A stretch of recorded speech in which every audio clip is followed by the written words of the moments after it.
Di seluruh dunia, selama 4 generasi dan 9 dekade, ratusan juta orang, wanita, dan anak-anak terbuai dalam angan-angan akan perubahan dalam salah satu sistem yang paling tidak adil dan paling berdarah dalam sejarah umat manusia. Kekuatan misterius apa? Bujuk rayuan apa yang menarik mereka yang ingin mengubah dunia dan menentukan takdir mereka sendiri di bawah panji komunisme? Terlepas dari kejahatan dan kebrutalan yang sangat bertolak belakang dengan ide aslinya, mengapa sistem ini bisa berlangsung begitu lama? Apakah karena kebohongan besar atau janji-janji? Mari kita temukan jawabannya.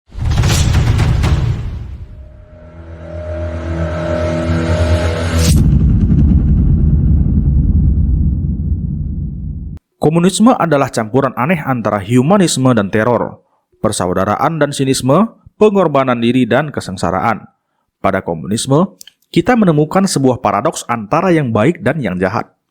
Mengapa selama bertahun-tahun, para elit partai menggambarkan negara dengan komunisme sebagai surga dunia, tapi nyatanya neraka dunia? Sejak awal revolusi Oktober terjadi, kesenjangan besar terbuka antara sesuatu yang nyata dan imajiner, kebenaran dan kepercayaan yang berlangsung sampai akhir komunisme. Cita-cita mulia revolusi jauh dari kenyataan, terutama pada segelintir elit kaum Bolshevik yang hampir tidak mendapat kesulitan berarti saat menguasai istana musim dingin dan titik strategis Petrograd lainnya. Namun, transformasi dari revolusi Oktober menjadi ideologi dalam revolusi dari kaum proletariat yang tertindas menjadi landasan keyakinan baru dan harapan. Revolusi Oktober segera menjadi model baru untuk diikuti di seluruh dunia, dari Beijing ke Havana, Praha ke Saigon. Legenda revolusi Oktober terus menghantui abad ini. Pemerintahan kaum Bolshevik yang baru terbentuk segera mengumumkan niatnya untuk meninggalkan Perang Dunia Pertama dengan menyatakan perang terhadap perang itu sendiri. Bolshevisme memberi contoh ke dunia dan memperjuangkan sebuah ide persaudaraan antar bangsa. Dari medan Perang Dunia Pertama di Eropa, Lenin mendeklarasikan bahwa kaum borjuis imperialis bertanggung jawab sepenuhnya atas tragedi kemanusiaan ini. Hal ini terdengar amat mulia di telinga para pemuda ketika itu. Dengan menuntut pembukaan negosiasi perdamaian, kaum Bolshevik menjawab permintaan 10 juta tentara yang masih berperang pada Perang Dunia ketika itu. Kebencian terhadap perang mendorong pemberontakan anti-kapitalis. Untuk pertama kalinya dalam sejarah, revolusi dipimpin oleh kaum buruh. Bagi para pekerja Eropa, tidak ada keraguan. Proletariat Rusia telah mengambil alih kendali kekuasaan. Lenin sedang membangun utopia. Di mata rakyat, revolusi Oktober adalah sebuah proporsi kosmik, bintang timur yang menerangi sejarah dunia. Sebulan setelah revolusi, terjadi perang saudara di Rusia. Oposisi dalam kekuatan Bolshevik datang dalam bentuk tentara putih yang didukung oleh kekuatan barat. Negara yang baru berdiri seumur jagung ini diserang di semua lini. Inggris, Amerika, dan Prancis membantu tentara putih Rusia dalam bentuk uang dan persenjataan. Mereka membantu tuan tanah Rusia yang menentang kekuasaan Soviet dan mengirimkan tentara ke Siberia dan Kaukasus. Kemenangan tentara merah di bawah Trotsky semakin memperkuat prestise dari revolusi muda ini. Kemenangan melawan musuh dalam dan luar negeri sendirian tanpa bantuan negara lain telah melahirkan mitos baru berupa tentara yang tak terkalahkan yang dibesarkan dalam asuhan revolusi. Bolshevik telah berkuasa di Rusia, tapi Lenin merasa kekuatan ini hanya bisa dipertahankan jika revolusi diikuti oleh negara lain. Sasaran pertama dalam pemikiran Lenin adalah Jerman, tanah kelahiran Karl Marx, negara industri yang kuat dengan proletariat yang terorganisir. Bagi kaum Bolshevik Jerman, revolusi di Jerman berarti kelangsungan hidup mereka sendiri. Lantas, pada bulan Januari 1919, di Berlin, Liga Spartacus yang dipimpin oleh Rosa Luxemburg dan Karl Liebknecht mengorganisir pemberontakan, namun segera dihancurkan secara brutal oleh pemerintahan sosial demokrat. Kedua pemimpin ini lantas dieksekusi. Komune Merah dibentuk di Bavaria, tapi juga berhasil ditumpas. Kegagalan ini lantas tidak membuat kaum Bolshevik di Jerman mengurungkan niatnya untuk mempromosikan ideologi komunisme. Mereka terus mempromosikan revolusi di seluruh dunia. Pembubaran Jerman dan kerajaan Austro-Hongaria memicu semangat revolusioner di seluruh Eropa Tengah. Pada musim semi 1911, Hungaria mendeklarasikan Dewan Republik yang dipimpin oleh Bela Kun. Selama 143 hari, komunis Hungaria terus menghidupkan mimpi revolusioner hingga pada bulan Agustus 1919 komunisme di Hungaria hancur. Di Moskow, Lenin mengadakan kongres kedua di musim panas tahun 1920 dan membentuk apa yang dikenal dengan Komunis Internasional atau Komintern. Balkon Istana Kremlin dikelilingi oleh para pemimpin Bolshevisme seperti Kamenev, Zinoviev, dan Bukharin, dan para revolusioner muda dari seluruh dunia. Sebagian besar berusia 30 tahunan. Mereka menari di atas patung SAR yang telah runtuh. Semua orang yang percaya pada revolusi dunia menghadiri Kongres Komintern. 217 perwakilan dari 37 negara berkumpul di Kremlin.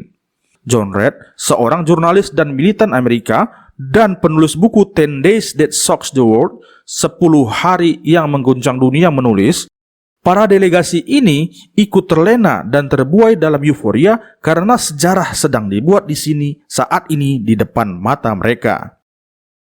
Beberapa bulan setelah kongres itu, partai komunis yang setia kepada Moskow bermunculan di Polandia, Jerman, Prancis, Spanyol, Italia, Belgia, Cekoslowakia, Rumania, Swiss, Meksiko, Uruguay, Brasil, Turki, Mesir, Iran, Indonesia, Cina, Jepang, Australia, hingga Amerika Serikat. Revolusi berlanjut di Polandia dan lagi-lagi berhasil ditumpas. Di Inggris, pusat kapitalisme dunia ketika itu, komunisme dijalankan dari serikat pekerja tambang dan buruh pelabuhan. Di Perancis, salah satu pendiri dari Partai Komunis adalah Marcel Cachin. Sebagian besar anggota dari Partai Komunis Prancis adalah mereka yang selamat dari Perang Dunia Pertama. Mereka memiliki kebencian mendalam terhadap kaum borjuis yang dianggap bertanggung jawab atas meletusnya Perang Dunia Pertama. Ikut di dalam Partai Komunis Prancis diantaranya kelompok kecil para penambang, pekerja baja, dan pekerja kereta api yang merasa muak dengan kapitalisme. Bagi mereka, keanggotaan berarti komitmen total dan rela berkorban demi persaudaraan komunisme. Daya tarik mistis komunis memberi mereka kebanggaan dan jiwa yang bergelora yang siap berjuang berevolusi bersama kaum tertindas lainnya. Di Livorno, Italia, pada Januari 1921, berlangsung Kongres Partai Sosialis Italia yang kemudian berubah menjadi Partai Komunis Italia. Selama beberapa bulan, Italia tampaknya berada pada klimaks revolusi. Pabrik-pabrik di wilayah Fiume dan Turin lumpuh oleh pemogokan. 400.000 pekerja pabrik baja mogok dan senapan mesin dipasang di atap pabrik. Sedangkan di pedesaan, petani mengibarkan bendera merah dan mengklaim tanah seperti yang mereka lihat di Rusia. Pemilik tanah panik dan berharap kepada kaum ultranasionalisme yang kemudian menyebabkan berdirinya pemerintahan Benito Mussolini. Dalam semalam, Italia berubah dari merah menjadi hitam dan Mussolini berbaris di Roma untuk mengambil alih kekuasaan. Selama 20 tahun, komunisme Italia akan tetap terkubur. Kembali ke Jerman. Kekalahan akibat Perang Dunia Pertama membuat ekonomi berada dalam krisis. Inflasi melonjak dan pemogokan dan demonstrasi berubah menjadi kerusuhan. Dan seorang pemuda bernama Hitler bergabung dengan Partai Sosialis Nasionalis dan mencoba peruntungannya di Bavaria. Komintern berusaha untuk mengambil alih kekuasaan di Jerman. Pada percobaan ketiga kali ini, para pemimpin Bolshevik yakin bahwa kali ini revolusi akan menang di Jerman. Dari Moskow, para pemimpin merencanakan pemberontakan bersenjata. Tapi jarak yang terlalu jauh dengan Moskow menjadi penghalang untuk merebut kekuasaan. Sekali lagi komunis kalah di Jerman. Para simpatisan komunis Jerman akhirnya melarikan diri ke Rusia.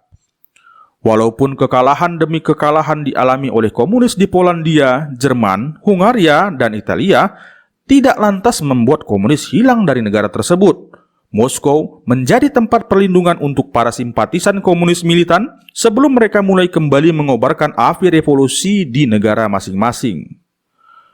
Pada Kongres Komintern kelima pada tahun 1924, para delegasi berkunjung ke makam Lenin. Keyakinan akan komunisme terdoktrin seperti agama bagi mereka. Hal ini diperkuat oleh pengkultusan Lenin yang sudah mati. Di kongres ini, para delegasi dari negara calon dunia ketiga menjadi pusat perhatian. Komunis India M.N. Roy berpidato bahwa kesempatan menjadikan India negara komunis sangat besar dan Komintern harus memanfaatkannya. Ho Chi Minh dari Indochina menolak kolonialisme dan menyerukan pemberontakan anti-imperialis. Pada tahun 1927, terjadi pemberontakan komunis di Cina. Para pemberontak dihancurkan, beberapa bahkan dilempar hidup-hidup ke dalam tungku kereta api uap. Di bawah kepemimpinan Mao Zedong, komunis yang tersisa mendapat pelajaran berharga dari bencana itu. Oleh karena penduduk Cina sebagian besar terdiri dari petani, revolusi akan dimulai dari pedesaan. Mao mendirikan markas di Hunan dan memulai perjalanan panjangnya menuju kekuasaan yang memakan waktu 20 tahun.